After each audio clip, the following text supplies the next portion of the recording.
TV koja mate amawulire getulina si malungi gakufiirwa Kadaama gwe bayita Damali Matama. Damali Matama ono abadde amanyikiddwa ng'ava Busoga. Damali Matama abadde Naalongo ng'ava Busoga. Damali yafudde, kigambibwa nti Damali yafiiriddemu accident. Damali yafiiriddemu accident. Yabadde ajja oba akomawo ne babboosi be baali bagenze ku holiday, baali bakomawo ne bagwa ku accident. Babboosi baafiirawo. Damali yabadde mu ddwaliro naye tekisobose kubeera nga Damali naye awona, yafudde. Era omuwala atuweereza information eno agamba abadde nga basula mu luumu y'emu, baaliko nga basula mu luumu y'emu ku ofiisi, bwe baali nga ku ofiisi nga basula ku luumu y'emu. Tuyina video gye twasanze ku TikTok ya Damali gye yakwata. Damali yakwata vidiyo eno bwe baali bagenda, naye nga munnaye teyamanya nti vidiyo gy'akwata, olugendo olwo lwakwata lwagenda okubeera nga akomako. Tugenda balaga vidiyo eno Damali nga akikwata nga bali bagenda ku holiday ne bambi teyasobodde kubeerawo. TikTok oluusi nazo abaana bateekayo vidiyo zaabwe, naye ate munnaye ogenda okulaba nga mu vidiyo ezo ate mwe muvudde ekibataasa oba mwe muvudde kiki kye tumanyi ku muntu aba afudde, ne tubeera nga tweyongera okubeera nga tunnyonnyoka ensonga nga bwe yabadde. Tugenda kubeera nga tubateerako vidiyo eyo nga Damali agirikodinga. Awo wenjagala okuyisizaawo akantu kano nti oluusi bambi waliwo ebintu ebigwawo. Ekintu ekyo bwe kigwawo ne tulowooza bulala, naye ng'oyinza okwesanga nga mu butuufu ebadde nga y'entuuko y'oyo omuntu. Njagala kireetera ku sitoori ya Damali eno. Damali bagenda ne bakama be ne bagenda ku holiday. Kitalo nnyo nti bonna baafa. Bakama be basooka okufa. Ndowooza Damali engeri gye yali atudde emabega, era mujja kulaba mu vidiyo eno gye tugenda okubateerako nga Damali ali mabega, akwatira mabega. Vidiyo agikwata mabega ng'akwata eddungu, baleka baali bagenda eyo mu malungu. Kiri nti singa Damali yekka yafudde ne batugamba nti bagule ku accident naye yekka yafudde, babboosi be baawonyeewo, twali batesobola okugamba nti waliwo akazannyo ke baazannya, waliwo embeera gye baateekawo, era waliwo ebintu bye baali bagoba.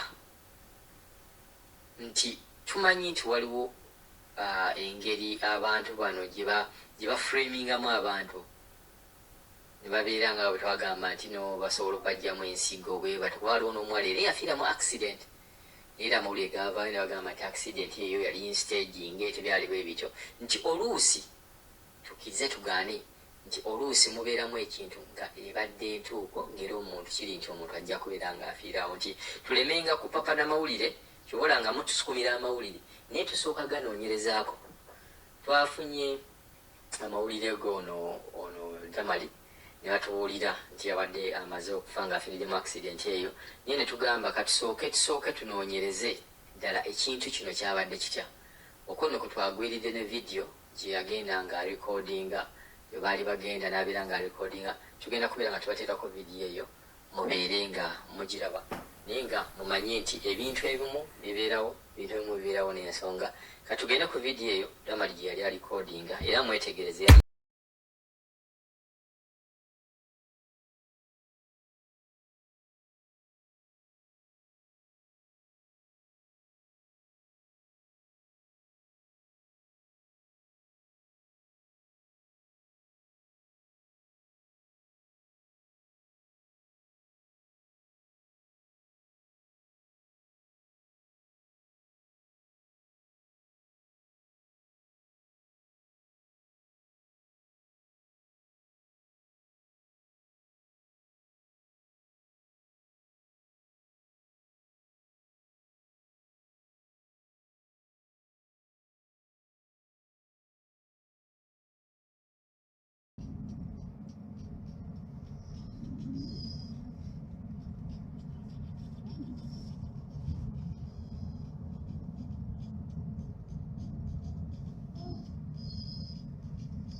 Good.